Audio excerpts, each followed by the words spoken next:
সম্পদের নতুন দেবতা রূপে স্বর্গ সভায় কুবেরকে বরণ করে নেওয়া হোক। এ অসম্ভব, এ অসম্ভব।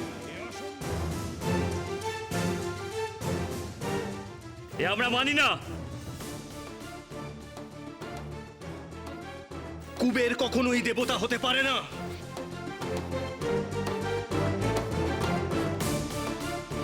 এক সামান্য যক্ষ সে কিনা দেবত্ব পাবে? সামান্য?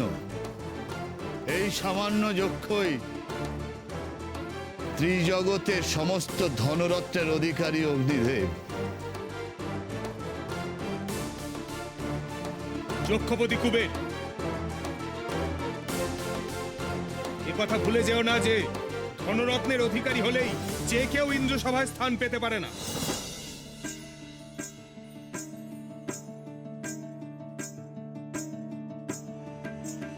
বেশ, আমি যদি ইন্দ্রসভায় স্থান না পাই তাহলে স্বর্গলোকে কোনো ধনরত্ন ঐশ্বর্য থাকবে না।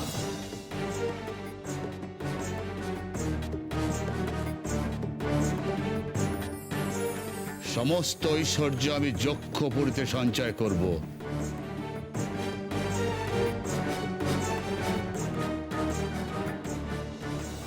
দেখি তখনও আমি সামান্যই থাকি কিনা। কুবের, এ হেন দম্ভ অত্যন্ত ক্ষতিকর। তুমি অলক্ষীর প্ররোচনায় সৎ পথ ত্যাগ করে অসৎ মার্গে চলেছ।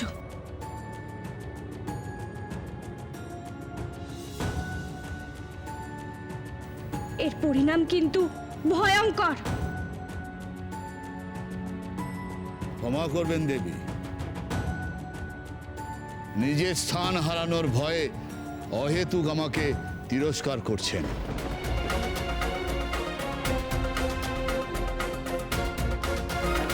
দেবী অলক্ষীর শরণে এসে আমি পরম প্রাপ্তি লাভ করেছি।